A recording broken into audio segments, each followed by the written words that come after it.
Hey guys, we're going to start this video a little bit different. Today in the gym I was actually listening to a audio book, and it started off with a guy talking about how he started his running career, and he remembers specifically that he was on a high school bus going to a football game, and everybody around him was very, very loud because rambunctious high schoolers just kind of goofing off on the way to a football game. And then he remembers just being sitting there quiet and just looking off in the distance and thinking to himself,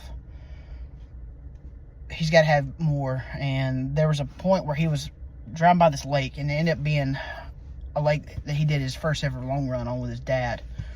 The lap around the actual lake itself was 15 miles, and he has never done anything like that. And he went to his dad and said, hey, I think something's telling me that I need to do this or whatever else. Instead of his dad telling maybe start with a 5K or something else, he said, I'll do it with you. And they did it, and it showed the story about how he did it, and they had to take breaks, but it lit a fire in his soul because he felt like there was more, he could do more. There's a better purpose to what he was doing. And I'm a lot like him. I played sports growing up. I played football for a little while. I was always the smaller guy. Wrestled. Decent wrestler. I was never like a state champ or anything, but I just like the workouts. And then later on, got out of that and went into just CrossFit, working out and having fun with friends, and went on to college. And I went to a military college, the military college of South Carolina. And looking back on that time frame now, I had a bunch of guys that were really, really fast, and a lot of our time, because we were locked in school, was based off of powerlifting. So it was a big competition. We always wanted to see what we could do and everything else. When I got out of college, I had a lot more free time, and I was working night shift, so I stayed in the CrossFit community, but I started running some.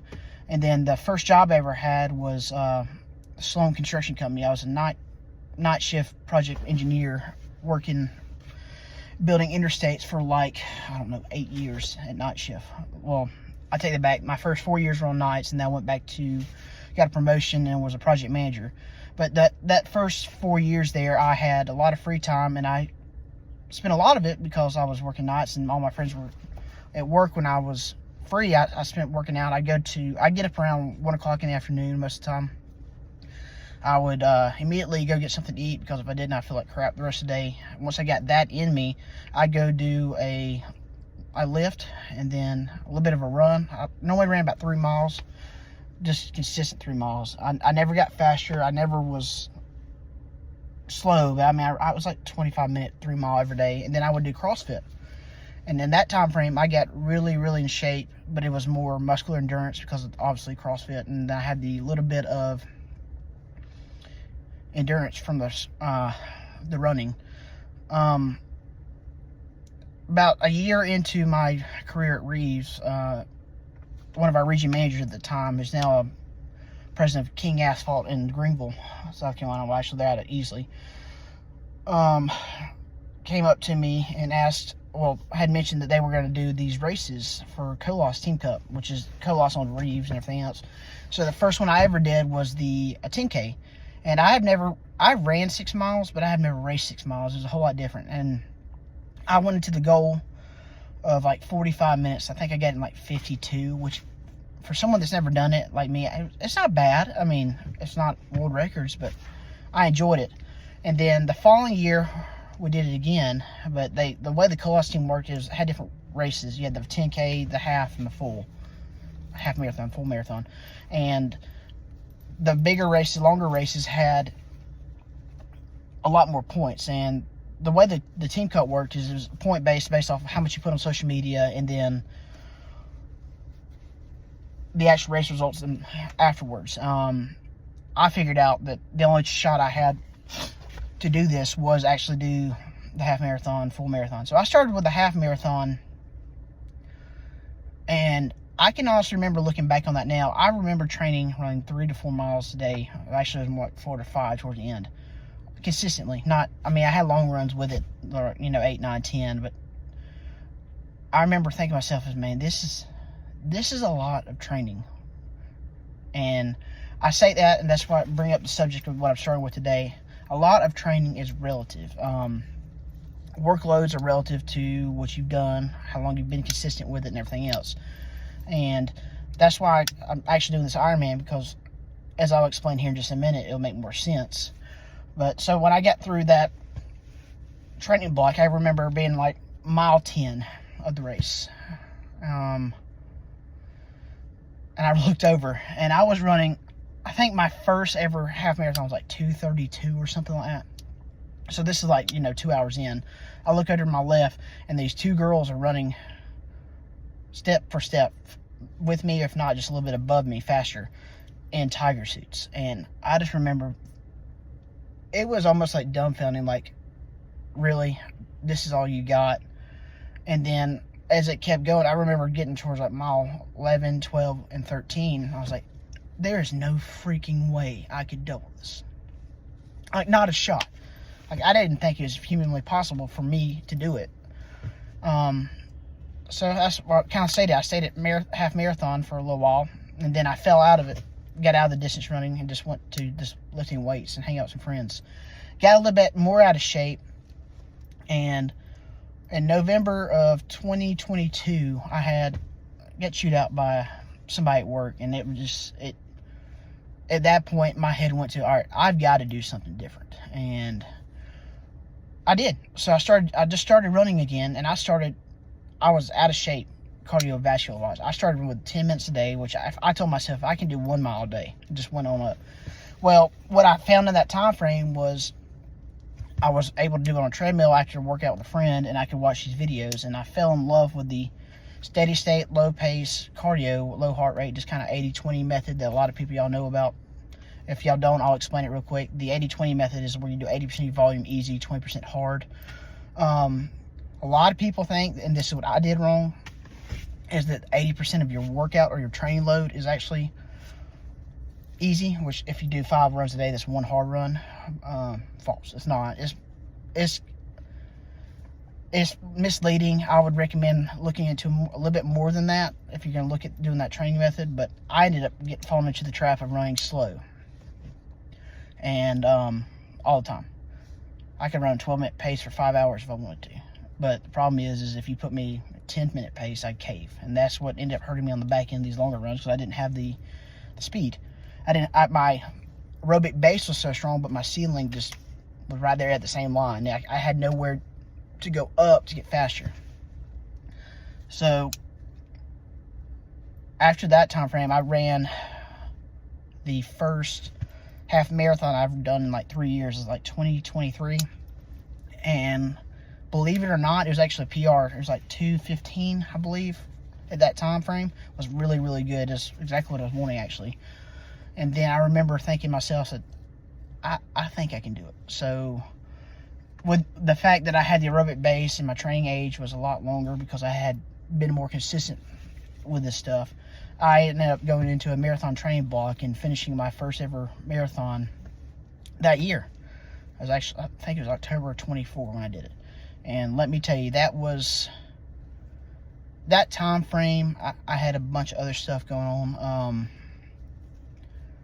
A lot of the friends I thought I had pretty much stopped talking to me, and I had my beloved wife, Marissa, which you'll eventually get to meet, and I get some of my other friends, but I had a lot of time because Marissa was working a second job trying to pay off a car. We were in the process of getting married, and I finally, for the first time through running these long runs, was able to work through some things and actually be able to sit with myself alone, because for years I couldn't ever figure out why I always had to do something. And to shoot you straight, it was because I couldn't sit with myself. Back in college, we got so used to having our best friend next door. Like, my friend Alex was the same way. We could literally, if you were bored and wanted to get out here, just walk next door. If that door didn't work, walk to the next door. One of your friends in that living area will go do something with you. Well, through that, while it's good, there's the other side. If you can't live with yourself and you're not happy with yourself, you're never going to be able to grow. And that marathon prep changed me in a lot of different ways for the better. I was able to actually grow my faith. I was able to live myself. I got a lot thinner, which I'm still not thin now. But I was able to be consistent and do something that I said I was going to do. And that itself was a growing point for me. And then, like I said, this year I ran another marathon, and I can remember at mile 13, it was just like, well, I don't even want to be here. And it was just a mental game because for whatever reason, I didn't have it that day. And to be honest with you, what really happened is I didn't put the work in I should have. I didn't do it correctly. And that's the entire reason that I'm going into this 70.3 build. Because not only do I want to be able to say that I did the training, I want to say I ate healthy. I want to say I tried to recover. I tried to build my life more. Because you can go work out. And you can go just do this little workout every day. But if you're eating like crap and going out partying or just doing whatever you want, not sleeping right and not living right, you're never going to get your goals. And that goes with everything that you do in your life. If you do it halfway, you're not going to get it. You just got to commit, and you got to pull the trigger, and you just got to shoot. And honestly, when I first started this, I was so scared because the swim was the most humbling thing I had to learn ever. To anybody that's never had a swim background that runs, you probably have seen this before, where you think you're a stud, and then you get put in the medium cold water, and all of a sudden your cardio doesn't mean crap if you don't know how to swim or the form behind it. Because in reality, swimming is an art. It's not a endurance sport. It is an endurance sport, but it's an art. There's a lot more to it than one foot in front of the other and just fight through it and eat right. With that being said, as far as this training block goes, I'm proud to say that I'm already 10 pounds down since December. I mean, it is now February 14th. Well, sounds a little bit low. It's end of December, early January is when I actually started taking this right and just committed. But back to the story I was talking about earlier. The guy was talking about how he'd always been this person that went out and did sports, was never as good at things and everything else with that. And I can also say, looking back at now, I've always been decent at doing the work that I wanted to do, but not doing the work where I wanted to anywhere else in that build. And looking back on the first half marathon, when I couldn't even hardly finish, thinking I couldn't double it, there's these standards you start building. And a lot of people think that just because they can't do it now don't mean they can ever do it. No, you can 100% do anything you put your mind to. The problem is if you don't put in the time, put in the work, and believe in yourself and just go for it, you never will do it. So that's why I'm saying that, relating to the story a lot, because the more I do these things, these harder things, the more I realize that my potential I have yet to find out. And I hope through sharing these videos that my friends and family or whoever else sees this will understand that they can do anything through them. It honestly goes down to your nutrition, your faith, your family, and your commitment. The work is the work. And if you do that stuff and do the work, everything will come. But I promise you, the world rewards initiative and work. And just go out and do it and keep on with it. Guys, I'm going to cut this off here because it's getting kind of long. The rest of this video I'm going to show on this part of it is actually based off more of just me doing a little bit of workouts.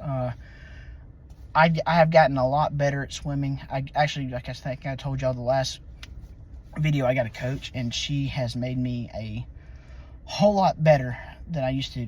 And I can also say that if you don't know what you're doing and if you need help, go to someone that has experience, and more than likely anyone that's ever done it is willing to help you. Just go find someone. If you need anything, call me, message me on here, and I will do anything for you. Thanks, guys. Well, guys, we got about an hour's worth of running just got off the bike a minute ago. My